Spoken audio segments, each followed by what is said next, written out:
Oke teman-teman, kembali lagi hadir di channelnya Yuka Kusnandar. Sekarang kita akan belajar di pertemuan yang ketiga di kelas 10 untuk Madrasah Aliyah. Uh, Alhamdulillah ya, atas izin Allah kita dipertemukan kembali. Dan ini di pertemuan yang ketiga. Kemarin beberapa teman kayaknya belum nonton video saya. Memang ini penting kaitannya dengan nanti Anda untuk ulangan harian ke depannya. Jadi mohon beberapa teman-teman yang belum nonton video saya dipersilahkan untuk nonton ya. Itu karena dilihat di catatan saya belum semuanya menonton. Makasih ya. Selanjutnya adalah kita akan belajar tentang sistem kekuasaan di Indonesia. Nah, pindah ke slide selanjutnya. Oh iya. Ini kita jawab pertanyaan dulu karena kemarin belum sempat waktu itu karena buru-buru juga. Oke, pertama dari Aida Korotain. Saya tidak tahu apakah ini siswa saya atau bukan, tapi yang jelas saya jawab aja, mudah-mudahan mungkin pertanyaan sama dengan teman-teman. Terima kasih atas pemaparan materinya Pak. Saya punya pertanyaan nih. Tadi disebutkan bahwa karena Indonesia menggunakan Pancasila di sila pertama, yaitu ketuhanan yang Maha Esa, jadi semua orang harus beragama dan mempercayai Tuhan yang Esa. Jadi nggak boleh ateis kalau mengajak orang lain. Nah, yang ingin saya tanyakan, kalau misalnya ada agama lain yang kepercayaannya Tuhannya tidak Esa, kenapa bisa diakui di Indonesia? Contohnya Buddha yang punya 3 dewa, atau Kristen yang menganut sistem Trinitas dan sebagainya.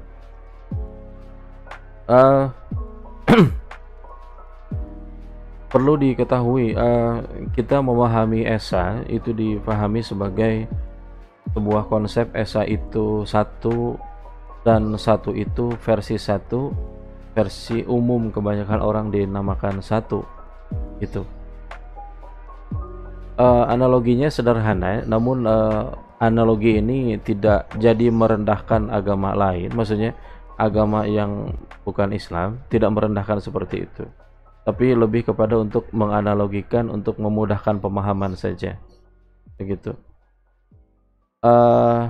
Kita punya ibu dan bapak, kita punya ayah dan ibu, kita punya ayah dan bunda, kita punya abi dan umi. Nah, pertanyaan saya adalah, ketika ingin mengatakan sebuah konsepsi seperti ini, tolong dong panggil orang tua kamu. Nah, panggil orang tua itu untuk memberikan sebuah konsepsi kepada bahwa orang tua itu boleh orang tua ibu atau ayah gitu. Jadi ketika kita memanggil ayah dan ibu, beliau adalah orang tua kita. Nah, ini konsepsi sederhana untuk analogi. Tapi sekali lagi, karena ini untuk mengkonsepsikan sebuah analogi, jadi ini saya bukan sedang merendahkan agama lain dengan berpikir bahwa analoginya sama dengan orang tua. Enggak seperti itu. Begitu ya. Jadi pemikirannya enggak gitu. Nah, untuk memahamkan fungsi atau memahamkan konsep Esa ini, maka analoginya seperti itu gitu. Jadi mungkin versi kita dianggap bahwa ketika ada Siva, Vishnu, Brahma, dewa begitu, ada dewa utama itu dewa Siva, dewa Wisnu, dewa Brahma gitu. Ketika ada beranggapan seperti itu, berarti dia tidak esa dong gitu. Di agama lain itu tidak esa. Nah, tadi analoginya kayak yang tadi gitu. Jadi Pak, bahasa mudahnya, Siva itu dewa atau bukan? Wisnu itu dewa atau bukan? Brahma itu dewa atau bukan? Jawabannya adalah dewa. Esa kan? Begitu. Ini mungkin beberapa ada yang mengkerutkan dahi mungkin gitu ya. Ini apa gitu? Ini memang pertanyaannya ini terlalu tinggi bagi anak SMA begitu ya. Karena memang akan dibahas bagi teman-teman yang mungkin nanti masuk ke ilmu politik atau masuk ke hubungan internasional gitu, atau ini nanti akan belajar tentang filsafat gitu ya. Tapi filsafatnya bukan filsafat tentang filsafatnya, tapi lebih kepada filsafat politiknya begitu. Nah, itu salah satunya dibahas di situ. begitu. Jadi ketika Anda mengurutkan lahi dan Anda belum paham gitu setelah saya jelasin, itu wajar gitu. Karena mohon maaf mungkin apa namanya, karena Anda belum belajar sebelumnya tentang filsafat, jadinya agak mungkin pusing begitu ya, gitu. Beberapa teman juga kayak gitu. Ketika belajar kemarin, ketika sebelum lockdown, kemudian saya membahas tentang konsepsi ketuhanan ini, hening di kelas itu, diam gitu. Ini diam tuh saya lihat nggak tidur gitu, tapi hening, bingung gitu, seperti itu. Itu wajar ya, begitu. Nanti mudah-mudahan kita lebih dalam lagi ketika nanti udah beres lockdown ini. Saya kangen, pengen ketemu kamu. Oke. Itu jawaban sementara mungkin ya gitu, kalau misalnya mungkin Anda belum paham. Maaf ya, saya memang merasa ini mungkin kurang begitu ya kalau saya jelasin itu. Karena memang saya agak hati-hati di sini karena lebih kepada kita menghargai sesama agama lain, dan kalau misalnya dikatakan mereka itu tidak esa, maksudnya agama selain Islam itu adalah tidak esa begitu, berarti dia melanggar Pancasila dong kalau gitu. Nah, kenapa ini masih ada, kan pertanyaan gitu. Artinya hukum asalnya itu mereka itu benar gitu. Seperti itu, benar sesuai dengan Pancasila yang dimaksud dengan esa tadi. Gitu. Clear ya? Belum clear sepertinya gitu karena mungkin agak pusing gitu ya dan sebagainya. Oke ya. Kita akan lanjut jawabannya mungkin nanti di kelas lebih dalam lagi begitu ya kalau memang Anda masih pusing. Oke, kemudian selanjutnya ada Fauzia Abidin. Maaf Pak, saya boleh minta untuk dijelaskan sistem-sistem pemerintahan di dunia atau enggak? Kemarin udah kan ya? Silakan nonton video saya aja. Yang mungkin nggak banyak karena dari 192 negara yang diakui PBB, saya kayaknya nggak akan semuanya membahas semuanya. Tapi sekali lagi saya, kalau misalnya Anda ingin membahas yang lain, negara yang lain, disilahkan dituliskan di kolom komentar aja ya. Kemudian selanjutnya dari Pradipta Firmananda. Maaf, mantap Pak videonya. Oke, makasih. Tenang Pak, lawakannya nggak garing kok. Saya ngakak malah. Oh, alhamdulillah ya. Saya bisa menghibur orang. Kata Ustadz, kata guru ngaji, katanya kalau membuat orang bahagia itu pahalanya juga banyak gitu. Oke, saya pengen nanya nih Pak, untuk Arab Saudi jatuhnya kan monarki absolut. Oke, betul. Anda tepat sekali. Keren ya. Kemudian kan raja kayaknya luas gitu tuh kekuasaannya, head of state dan juga head of government. Terus katanya kalau keluarga kerajaan gak setuju tentang suatu kasus, nanti nggak masuk pengadilan. Sekali lagi, buku yang saya baca, The Constitution of the World itu baru satu yang saya baca, jujur aja. Jadi saya cuma baca satu buku dan di buku tersebut mengatakannya begitu. Tapi sekali lagi, Anda itu kalau menjadi cendekiawan begitu ya, Anda itu harus punya banyak referensi, jangan hanya satu sudut pandang. Karena kelemahan orang yang akhirnya menyalahkan orang lain itu karena dia itu kurang piknik. Maksudnya kurang piknik itu kayak apa? Jadi dia itu kurang piknik membaca buku-buku yang lain selain buku yang dia pahami begitu. Jadi dianggapnya ketika dia itu hafal satu buku, dianggapnya akan hafal semuanya gitu. Dianggap bahwa semuanya itu orang begitu berdasarkan buku itu. Padahal enggak, buku itu dibuat oleh orang, dan orang itu kecenderungan membuat buku itu kecenderungannya itu ada asumsi pribadi gitu. Dia bikin buku sendiri gitu. Seperti itu. Maka dari itu, supaya menghindari itu, kita sebagai cendekiawan, kalau kita dapat sebuah referensi baru satu sumber, Anda jangan dulu percaya dan Anda jangan dulu menyebarkan ke orang lain. Itulah cikal bakal dari hoax terjadi. Gitu. Jadi sekali lagi, karena ini sekalian pertanyaannya begitu ya, karena di sini kok keluarga kerajaan kalau nggak setuju itu atau ini, maka dia nggak akan masuk pengadilan. Nah, ini baru di buku yang saya baca begitu tulisannya begitu. Tapi sekali lagi, Anda jangan dulu percaya karena hanya satu sumber. Biasakan ketika nanti kita punya sebuah referensi, baik itu sumber dari siapa dan sebagainya, baik itu dari via WA gitu ya, yang broadcasting begitu. Kemudian itu supaya menghindari hoax gitu, kita jangan jadi agen hoax gitu. ketika kita hanya tahu satu sumber aja gitu. Itu kalau misalnya udah dapat WA terus kemudian ini kok ada semacam diskriminatif terhadap kaum yang lain, diskriminatif terhadap agama lain, diskriminatif terhadap suku yang lain, itu saya langsung harus cross check banget sih gitu. Ada yang mungkin menjelekkan pemerintah atau mungkin pemerintah menjelekkan rakyatnya dan sebagainya. Itu saya hati-hati betul gitu untuk bisa nge-share kembali gitu. Atau misalnya ini, dan juga saya jarang nge-share juga sih kalau hal-hal yang tidak saya pahami gitu. Sehingga saya sering bilang bahwa kalau Anda nggak paham, Anda nggak usah nge-share. Jadi jangan ada istilah bahwa aku nge-share, ya aku cuma share doang gitu kan, aku nggak ngerti apa-apa, cuma share doang. Ya lu kenapa nge-share gitu. Seperti itu. Maaf ya, jadi agak sedikit melebar karena ini sekalian aja gitu kan, kita belajar literasi ya gitu. Jadi intinya kalau di buku yang saya baca untuk Pradipta, iya seperti itu. Tapi kan jangan dulu percaya gitu, karena bukunya juga cuma satu yang saya baca. Di situ sumbernya. Anda second, Pak, saya yang Swiss kan itu bareng 7 orang, itu jatuhnya oligarki enggak sih gitu. Anda mungkin harus baca buku Polybius. Dia punya teori namanya siklus Polybius. Gitu ya, Polybius nama orang. Siklus Polybius itu kayak model circle gitu. Jadi di ada monarki, tirani, terus kemudian aristokrasi, kemudian oligarki, demokrasi, okorasi sama bokrasi, kemudian muter lagi ke monarki. Siklusnya begitu. Nah, saya cuma jelasin sedikit ya. Monarki itu adalah dipimpin oleh orang baik untuk kepentingan orang banyak. Tirani dipimpin oleh orang yang tidak baik, satu orang, dan untuk kepentingan dirinya sendiri.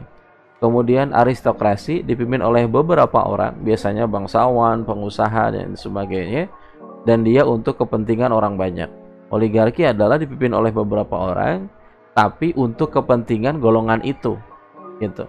Demokrasi dipimpin oleh banyak orang, dan untuk kepentingan banyak orang. Membokrasi atau oklarasi itu adalah kepentingan individu dipimpin oleh banyak orang tapi untuk kepentingan masing-masing individu. Artinya cenderung clash di antara individu itu sering dan wajar. Itu kalau membokrasi. Itu contohnya. Jadi masuk oligarki atau tidak begitu. Karena di Swiss di sana itu bukan dipimpin oleh beberapa orang dan dia untuk kepentingan dirinya sendiri, tapi dia dipimpin oleh beberapa orang tapi untuk kepentingan rakyat banyak. Begitu. Oh iya Pak, kan lagi anget-anget nih Pak isu khilafah. Kapan-kapan bahas dong Pak, sistemnya kayak gimana, apakah cocok diterapkan di Indonesia ataupun negara lainnya saat ini.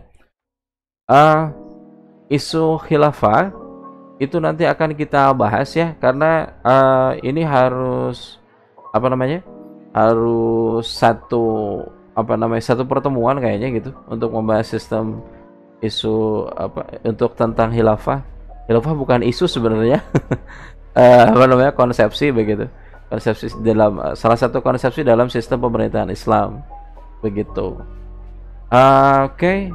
Maaf untuk yang ini saya belum bisa jawab karena memang ini agak panjang nantinya begitu, dan supaya utuh gitu. Oke. Maaf pertanyaannya hanya ini saja yang bisa dijawab. Bagi teman-teman yang pengen nanya, yang mungkin belum paham dan sebagainya, silakan untuk Anda bisa menuliskan di kolom komentar. Oke, next. Sekarang kita membahas tentang sistem kekuasaan negara di Indonesia. Buku yang saya baca itu adalah dari Profesor Miriam Budiarjo, judulnya Dasar-Dasar Ilmu Politik. Mungkin beberapa teman sering melihat buku ini begitu di Gramed. Gitu. Oke, ini edisi yang revisi. Sebenarnya sih beberapa sama aja gitu, cuman ada penambahan sedikit lah gitu. Oke. Next, selanjutnya ini adalah slide yang terakhir, tapi ini agak lama di sini mungkin. Oke, di sini ada unsur utama kekuasaan negara di Indonesia.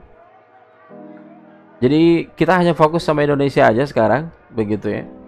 Yang pertama adalah di atasnya konstitusi. Kenapa di atasnya konstitusi? Karena kita itu di sini Di sini menyatakan di Undang-Undang Dasar Negara Republik Indonesia, saya ngambil dari dpr.go.id.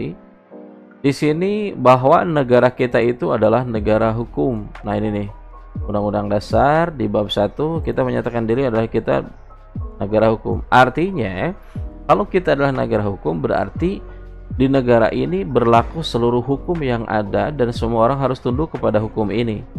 Begitu. Oke ya. Lanjut. Di konstitusi kita itu adalah Undang-Undang Dasar 1945 yang tadi saya tampilkan yang di dpr.go.id. Oke. Nah, yang termasuk ke dalam eksekutif dari legislatif aja kali ya. Legislatif di Indonesia itu adalah Dewan Perwakilan Rakyat, gitu ya. Dewan Perwakilan Rakyat itu dia diminta memiliki tugas. Tugasnya itu adalah nih, kita lihat ya, Dewan Kekuasaan. Ada DPR khusus yang DPR. Nah, untuk DPR, anggota DPR dipilih melalui, mungkin khawatir terlalu kecil. Oke. Anggota DPR dipilih melalui pemilihan umum.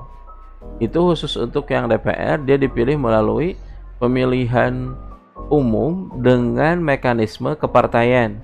Jadi, ketika kita milih anggota DPR, dia harus wajib banget itu adalah bagian dari partai politik.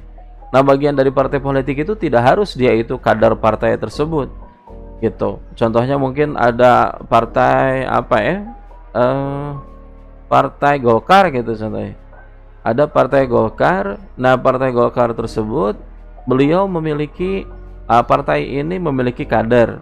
Tapi ada yang non kader, yang di luar kader, dia pengen diusung oleh partai Golkar, itu boleh. Jadi nggak harus kader. Gitu. Jadi kalau misalnya ente pengen jadi anggota DPR tapi bukan anggota partai, Anda bisa, tapi dengan catatan Anda bilang daftar biasalah gitu.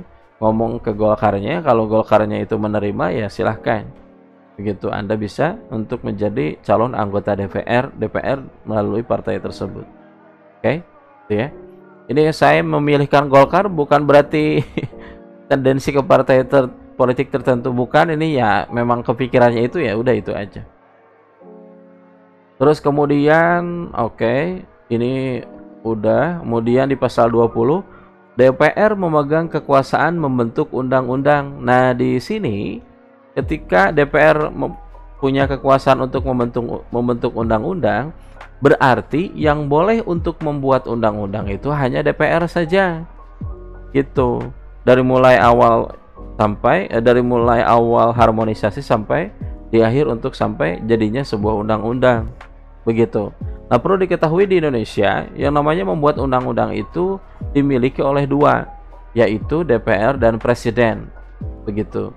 Nanti untuk yang Presiden kita akan bahas setelah DPR ya. Ini ada tulisannya, setiap RUU dibahas oleh DPR dan Presiden. Nah, ini berdasarkan ini bahwa DPR boleh mengusulkan undang-undang atau membuat RUU, Presiden juga berhak untuk membuat RUU. Gitu. Nah, ketika RUU tersebut itu dimiliki oleh DPR atau diusulkan oleh DPR, maka Presiden juga ikut bahas. Ketika Presiden adalah punya RUU dan akan dibahas di DPR, maka DPR pun berhak untuk mengikuti pembuatan undang-undang tersebut. Gitu. Jadi siapapun yang mengusulkan semuanya harus dibahas bareng-bareng. Kenapa sih Pak harus dibahas bareng-bareng? Kita dengan sistem presidensial memungkinkan bahwa karena nanti Presiden akan melaksanakan undang-undang ini, otomatis harus mengetahui asbabun nuzulnya. Nah, terus kenapa tuh ketika RUU itu dibuat oleh Presiden, DPR juga harus ikutan? Karena DPR ada salah satunya fungsi pengawasan.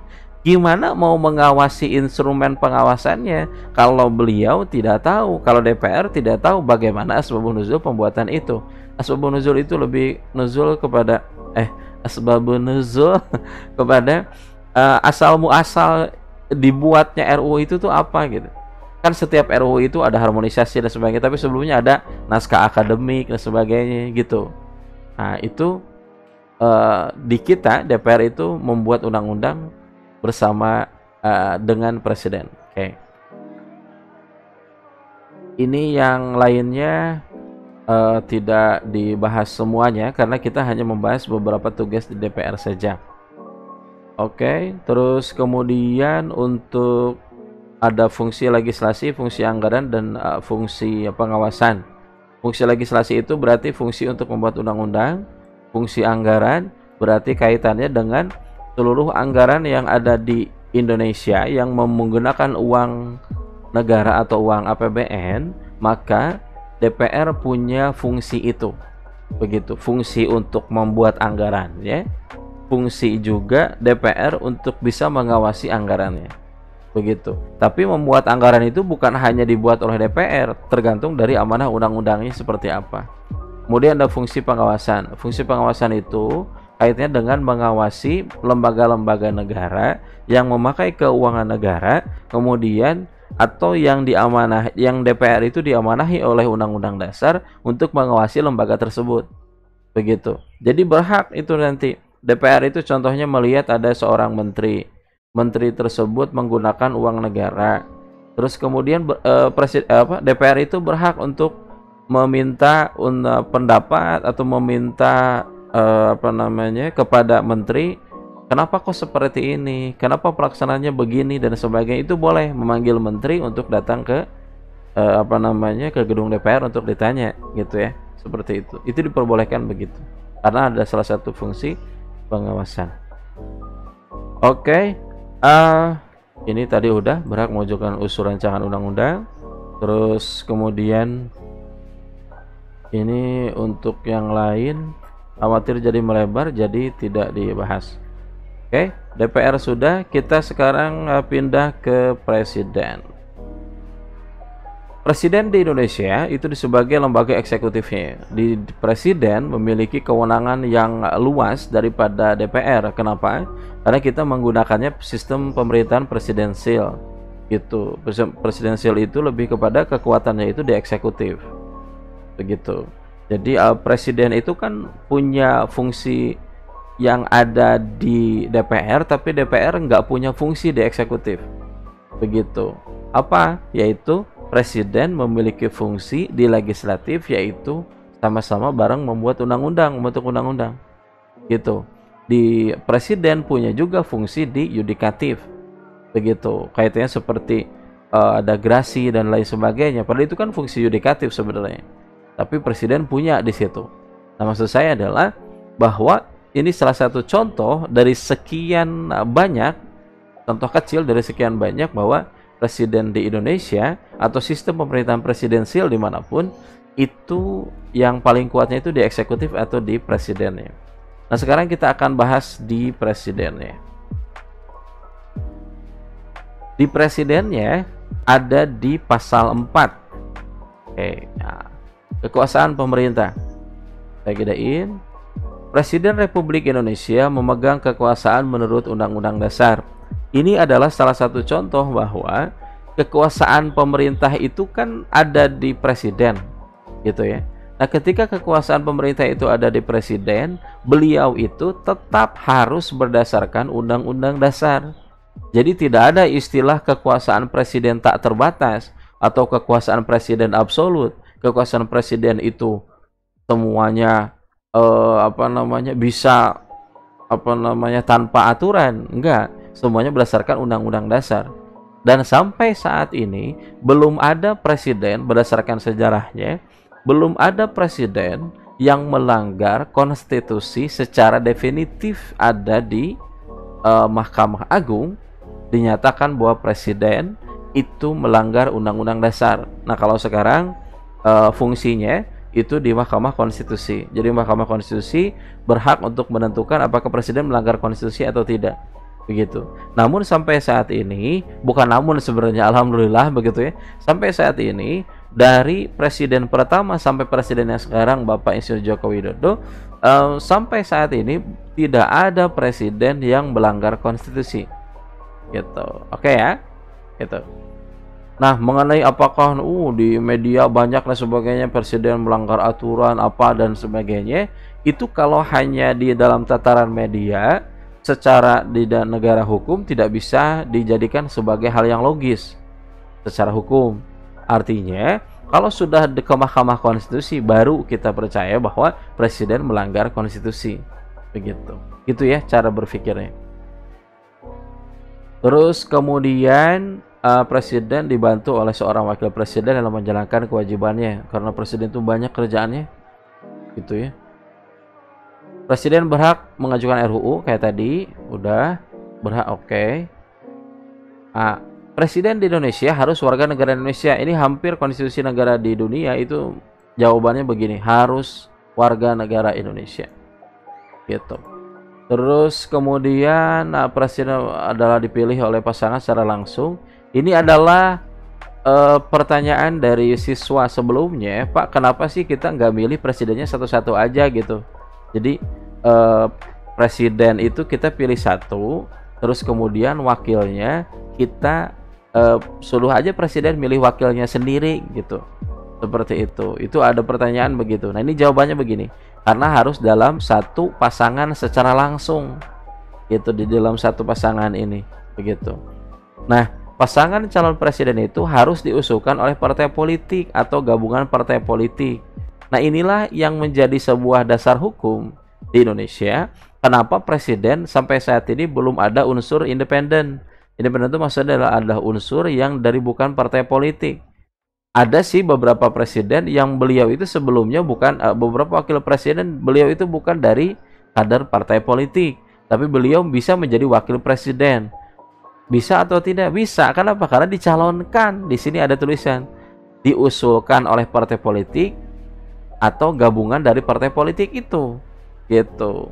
Jadi meskipun Anda bukan kader partai politik, tapi Anda pengen jadi presiden dan Anda ngomong ke salah satu partai dan salah satu partai tersebut itu adalah mayoritas di parlemen atau bagian dari koalisinya, maka Anda itu bisa menjadi wakil presiden kalau disetujui oleh partainya.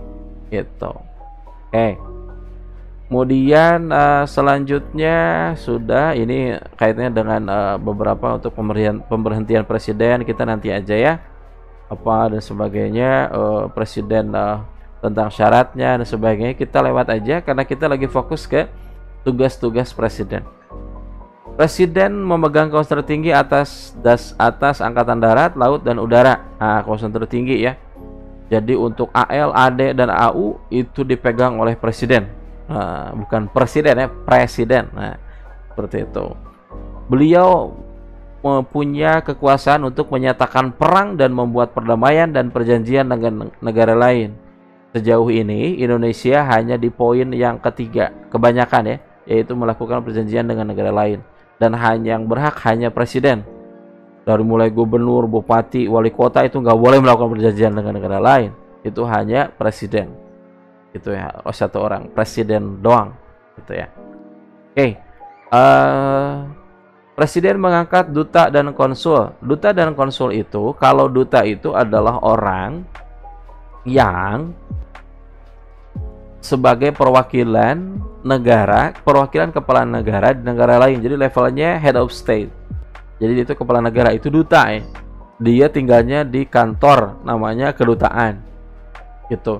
Nah, beliau itu adalah perwakilan politis di negara lain, gitu kalau duta. Kalau konsul itu adalah perwakilan non politis di negara lain. Nah, dia levelnya bukan kepala negara, bukan head of state. Jadi ada perbedaannya. Kalau konsul itu ya berbicara tentang hal-hal yang sifatnya administratif saja begitu. Jadi dia tidak berhak untuk melakukan perjanjian negara lain, gitu dengan negara lain. Sementara kalau duta itu diberikan hak untuk melakukan perjanjian dengan negara lain, tapi dengan catatan, karena di sini ada tulisan bahwa presiden itu berhak untuk melakukan perjanjian dengan negara lain, maka duta juga harus berdasarkan izin dari presiden. Nggak bisa tiba-tiba ada duta besar Indonesia untuk Swiss gitu, kemudian dia melakukan perjanjian internasional dengan Swiss gitu, kemudian tidak bilang dulu sama presiden Indonesia, nggak bisa gitu. Kemudian duta itu kalau Anda ingin jadi duta itu harus dicalonkan oleh presiden, dan nanti calon Anda itu nanti akan di fit and proper test di DPR nantinya kalau Anda mau. Kemudian presiden memberikan grasi dan rehabilitasi, yaitu dengan memperhatikan pertimbangan Mahkamah Agung. Grasi itu pengurangan hukuman. Pengurangan hukuman itu digrasi adalah ketika dia sudah berada dalam posisi dia meminta kepada presiden ingin dikurangi hukumannya. Begitu. Kebanyakan sih yang terkenal itu adalah dari luar negeri, kemudian beliau minta grasi ke Indonesia, meminta grasi. Jadi ada orang luar negeri kemudian ketahuan melakukan tindak pidana kejahatan di Indonesia, terus kemudian dia mengajukan grasi ke presiden, gitu, dan presiden berhak untuk menolak dan juga berhak untuk menerima, begitu. Dan beliau meminta pertimbangan Mahkamah Agung, begitu. Jadi pertimbangan nasihat dari Mahkamah Agung itu grasi, pengurangan hukuman. Kalau rehabilitasi itu lebih kepada status orang tertentu yang status tersebut itu secara hukum dia itu sudah dianggap, kalau bahasa anak zaman sekarang mah, sudah di blacklist, begitu. Nah, presiden berhak mencabut blacklistnya itu kalau misalnya secara hukum dia di blacklist, begitu. Nah, Indonesia presiden berhak melakukan itu. Itu contoh kecil dari rehabilitasi yang contohnya agak banyak, gitu ya. Kemudian presiden memberikan amnesti. Kalau amnesti itu adalah pengampunan, gitu. Ini amnesti itu bisa sebelum pengadilan, bisa setelah pengadilan, itu amnesti. Kalau abolisi itu penghapusan.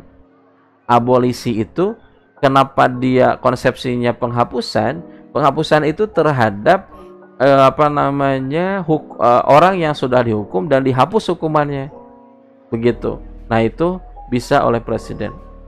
Ini presiden memberi gelar dan tanda jasa. Mungkin Anda sudah tahu ya, di beberapa bulan ke belakang, beberapa tahun ke belakang, itu Bapak Joko Widodo, Bapak Insinyur Joko Widodo, presiden kita, itu membuat pengumuman bahwa ada pahlawan, begitu, ada yang dinobatkan sebagai pahlawan, gitu. Nah, itu salah satu contoh bahwa beliau melaksanakan hak ini. Terus Kementerian Negara ini nanti karena sudah tidak ada, kita pindah ke yang di sini adalah Mahkamah Agung. Mahkamah Agung yudikatif di Indonesia itu adalah contoh dari kekuasaan kehakiman di Indonesia. Dan yudikatif pada prinsipnya adalah mengadili orang-orang yang melanggar peraturan-peraturan yang ada di Indonesia, dan peraturan tersebut dibuat oleh DPR dan Presiden, begitu. Itu yudikatif. Dan kerjaan yudikatif itu apa aja? Yaitu Mahkamah Agung. Nah, kita lihat di sini. Kenapa saya ke sini? Karena supaya semuanya itu berdasar, gitu ya. Mahkamah Agung itu di 22-an. 24. Nah, di sini dikatakan bahwa kekuasaan kehakiman di Indonesia itu oleh Mahkamah Agung dan badan peradilan yang ada di bawahnya, yaitu dan sebuah Mahkamah Konstitusi. Jadi MK dan MA adalah kekuasaan kehakiman di Indonesia, gitu ya. Terus kemudian kewenangannya itu adalah mengadili pada tingkat kasasi. Nah, kasasi itu bukan ada desasi. Kasasi itu lebih kepada itu adalah orang yang dia meminta bantuan hukum, karena kasasi itu adalah bantuan hukum. Jadi bantuan pembelaan hukum bagi orang yang tidak puas di tingkat pengadilan negeri dan tidak puas di tingkat pengadilan tinggi dan dia ingin ke Mahkamah Agung. Nah, di Mahkamah Agung itu mengadili pada tingkat kasasi. Kemudian menguji peraturan perundang-undangan yang ada di bawah undang-undang terhadap undang-undang. Nah, ini maksudnya adalah bahwa Mahkamah Agung itu beliau atau badan ini punya kewenangan untuk menguji apakah aturan yang ada di bawah undang-undang itu sesuai dengan undang-undang atau tidak. Kan kita sudah tahu bahwa berdasarkan Undang-Undang Nomor 11 Tahun 2012 tentang tata urutan perundang-undangan yang ada di Indonesia, itu ada Undang-Undang Dasar 1945, di bawahnya ada Ketetapan MPR, di bawahnya adalah Undang-Undang garis miring Peraturan Pemerintah Pengganti Undang-Undang, di bawahnya itu adalah keputusan Presiden, peraturan pemerintah, PP, Permen dan sebagainya, kemudian Perda. Nah, jika yang ada di bawah undang-undang seperti tadi ada PP, ada keputusan Presiden, ada apa lagi? Ada Perda, dan ternyata itu bertentangan dengan undang-undang, maka orang yang ingin menggugat ingin menggugat peraturan tersebut, dia harus ke Mahkamah Agung. Nah, begitu. Itu kerjaan Mahkamah Agung. Terus kemudian sudah. Ini sudah 35 menit. Mohon maaf, targetnya saya 30 menit setiap video, supaya nggak kelamaan begitu ya, dan juga pencernaan juga Anda lebih mudah.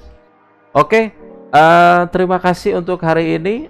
Semoga, sekali lagi, kalau misalnya Anda nggak paham atau apa, silahkan dituliskan di kolom komentar. Mudah-mudahan saya bisa menjawabnya di video selanjutnya. Terima kasih untuk hari ini. Semoga kita bahagia selalu dan stay at home dan sehat selalu, dan jangan lupa bahagia. Ciao.